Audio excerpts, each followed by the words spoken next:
Hey you guys, this 115-foot stretch of grass does not look like much right now, but by the end of the season, we are hoping to turn it into a huge flower garden full of pollinators and maybe even bouquets for a little farm stand. Right now, it is just grass, and if you've ever tried to turn a lawn into a garden, you know that the grass is usually the hardest part of the whole process. So today, we are starting on the very first step of this project, getting the ground ready.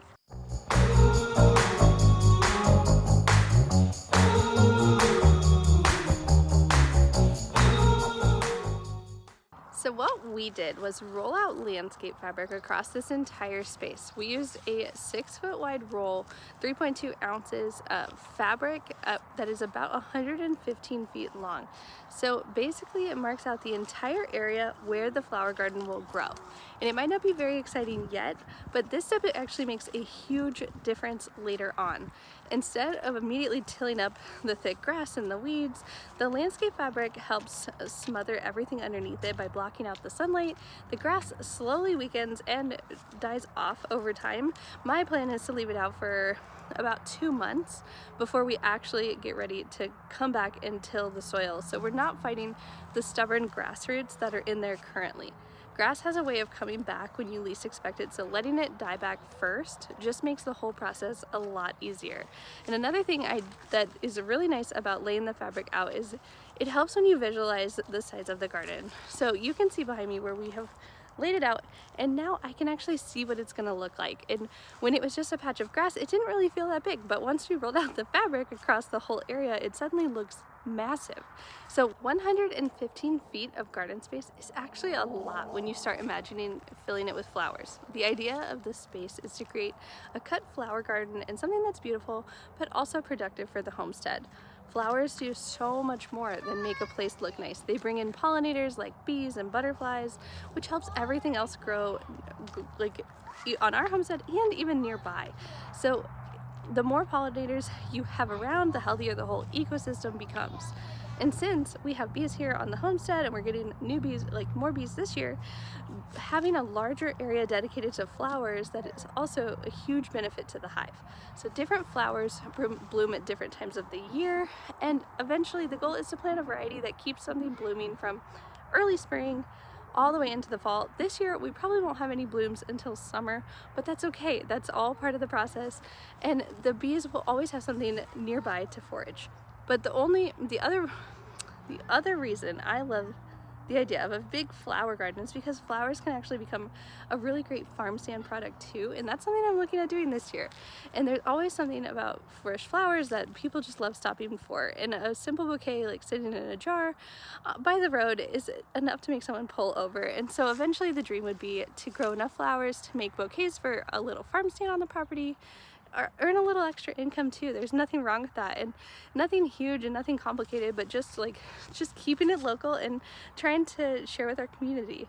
So right now though, this project is really about building something beautiful and seeing what grows well here. That's one thing that I don't know a ton about, growing flowers. So I'm gonna be learning right along as I'm sharing these videos with you guys. Once the grass underneath this fabric dies back, the next step will be tilling up the soil. And tilling breaks up the ground and loosens everything so it's ready for planting. And after that, I'll probably add a small layer of topsoil. Sorry, I got a bug on me.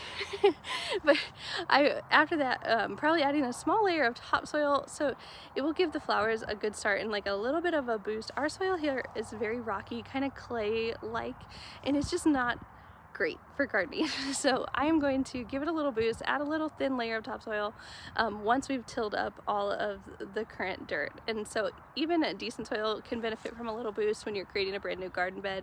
Just adding a little extra compost, a little extra soil never hurts. And then comes the fun part, deciding on what to plant. So there are so many flowers that work well for cut gardens and in our area. You know, sunflowers, zinnias, cosmos, snapdragons, dahlias, and a lot of those varieties just keep producing flowers all season long. And the plan will be to start with a mix and see what thrives and see what does well here. And that is one of the things I love about homesteading. A lot of it is just experimenting all the time. You try something to see what works, see what doesn't work, and every season you learn a little bit more about your land. Some flowers will do amazing, some flowers might struggle, and some things I may be better at and some things I may not be. So over time you figure out what grows best in your space, but every big project starts with the first step, and this is ours. So you can see behind me all of this fabric I've laid out, and right now it might just look like a long stretch of landscape fabric across the grass, and you may think I'm crazy for doing something this big as our first flower garden project, but this is the beginning of what will hopefully become a really beautiful part of our homestead. So in a few months, hopefully this whole area will start filling with rows of flowers. I'll be posting videos right along as we are doing all this, and eventually it turns into a place full of color and bees and butterflies buzzing around, and maybe even fresh farm bouquets heading into my little roadside farm stand. So for now, this is day one, getting the space ready and starting the process of turning a plain patch of grass into something really special. So I'm really excited to share it with you guys, and honestly projects like these are one of my favorite parts of building a homestead, starting with a simple idea and slowly watching it come to life. So stick around. If you're not already subscribed, go ahead and subscribe to my channel, like this video, comment down below on what you'd like to see, what you may be growing in your own garden.